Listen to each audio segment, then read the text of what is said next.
കാനഡയിൽ ക്രിസ്തീയ മതസ്വാതന്ത്ര്യത്തെയും വിശ്വാസത്തെയും നേരിട്ട് ബാധിക്കുന്ന വിദ്വേഷ പ്രസംഗ വിരുദ്ധ ബിൽ കാനേഡിയൻ പാർലമെന്റ് പാസാക്കി. ബൈബിളിലെ കുടുംബം, ധാർമ്മികത, വിവാഹം എന്നിവയെക്കുറിച്ചുള്ള അടിസ്ഥാന പ്രബോധനങ്ങൾ പരസ്യമായി ഉദ്ധരിക്കുന്നത് പോലും വിദ്വേഷ പ്രസംഗമായി മുദ്രകുത്താൻ പുതിയ നിയമം അധികാരം നൽകുന്നു. ലൈംഗികത, ലിംഗമാറ്റം തുടങ്ങിയ വിഷയങ്ങളിൽ സഭയുടെ നിലപാടുകളെയും ദൈവവചനത്തെയും നേരിട്ട് ലക്ഷ്യം വയ്ക്കാനുള്ള നീക്കമാണിതെന്ന് ക്രൈസ്തവ സംഘടനകൾ ആരോപിക്കുന്നു. ബുധനാഴ്ച വൈകുന്നേരം നടന്ന വോട്ടെടുപ്പിൽ 137-നെതിരെ 186 വോട്ടുകൾക്കാണ് ബില്ല് പാസായത്.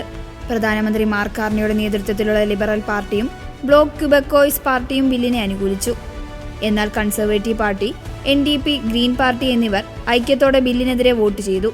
നേരത്തെ നിലവിലുണ്ടായിരുന്ന മതപരമായ ഇളവുകൾ പുതിയ ഭേദഗതിയിലൂടെ നീക്കം ചെയ്തതാണ് ഏറ്റവും വലിയ വിവാദത്തിന് കാരണമായത്. ഇത് ബൈബിൾ വചനങ്ങളെ നേരിട്ട് ലക്ഷ്യം വയ്ക്കാനുള്ള നീക്കമാണെന്ന് ക്രൈസ്തവ സംഘടനകൾ ആരോപിക്കുന്നു. കാനേഡിയൻ കത്തോലിക്ക മെത്രാൻ സമിതി ഈ ഭേദഗതിയെ ശക്തമായി അപലപിക്കുകയും ഇത് പിൻവലിക്കണമെന്നാവശ്യപ്പെട്ട് കത്തെഴുതുകയും ചെയ്തു.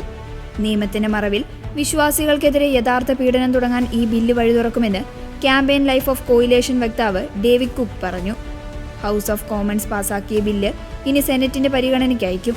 സെനറ്റർമാരെ ഫോണിലൂടെയും ഇമെയിലിലൂടെയും ബന്ധപ്പെട്ട് പ്രതിഷേധം അറിയിക്കാൻ കൺസർവേറ്റീവ് നേതാക്കൾ വിശ്വാസികളോട് ആഹ്വാനം ചെയ്തു. സെനറ്റിലെ ഭൂരിഭാഗം പേരും മുൻ പ്രധാനമന്ത്രി ജസ്റ്റിൻ ട്രൂഡോ നിയമിച്ചവരായതിനാൽ ബില്ല് തടയുക എന്നത് വലിയ വെല്ലുവിളിയായിരിക്കുമെന്ന് രാഷ്ട്രീയ നിരീക്ഷകർ കരുതുന്നു. ഒരാളുടെ വികാരങ്ങളെ വ്രണപ്പെടുത്തുന്ന തരത്തിൽ സംസാരിക്കുന്നത് പോലും കുറ്റകരമാക്കാൻ പോലീസിനും സർക്കാരിനും അനുവാദം നൽകുന്ന ഈ നിയമം കാനഡയുടെ ഭരണഘടനാ തത്വങ്ങൾക്ക് വിരുദ്ധമാണെന്ന് നിയമവിദഗ്ധർ ചൂണ്ടിക്കാട്ടുന്നു.